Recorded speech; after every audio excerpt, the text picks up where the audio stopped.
What up? I'm Josh Paulison, and welcome to Your Story Now. So, this may seem all well and good, but perhaps you want to have a story about strong anxiety, but you also want it to be set in a fantasy world.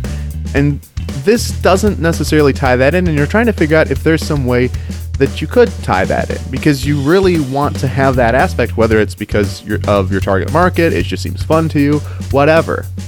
So how do we tie in fantasy? We want this to be a fantasy world.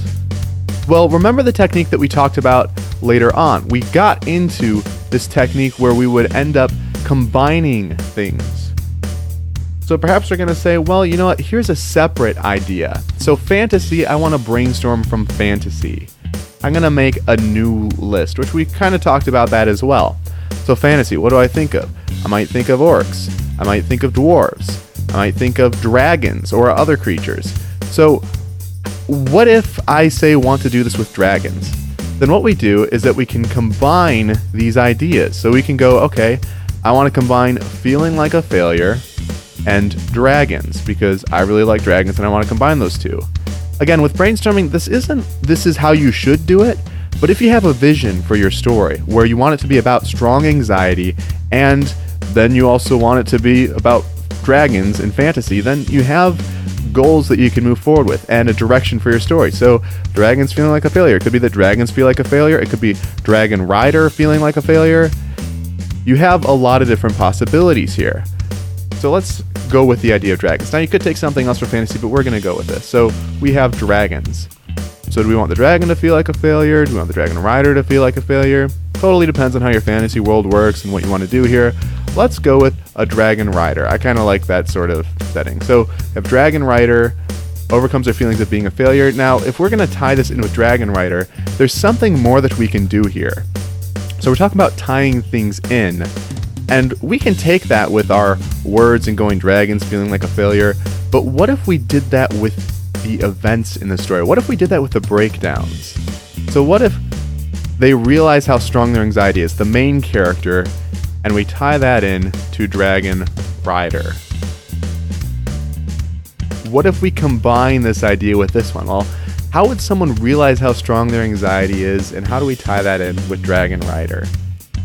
What we can look at is that the dragon notices their anxiety. That's one possibility. Now, you might be wondering, how did I get from there to here? So I talked about, hey, dragon rider, dragon notices the main character's anxiety. How did I get here? And it was basically by looking at potential combinations, potential connections. So what I do, and I do this mentally, I don't really do this verbally or when I am brainstorming, but I end up picking apart this whole thing. So there's a few elements here. There's the character, there's the realization, there's the strength of anxiety, and there's the anxiety, and there's the dragon, and there's the dragon rider. Essentially, I am breaking this out into every individual part. So here's what I just did. I said dragon, essentially realization, notices, different word, but same idea, blanks, and blank is here, anxiety. I took those individual pieces and I recombined them to create a new idea. And this gives us the beginning of our next piece. Now, if the dragon notices the rider's anxiety, it's very likely that then afterwards the dragon will let the rider know.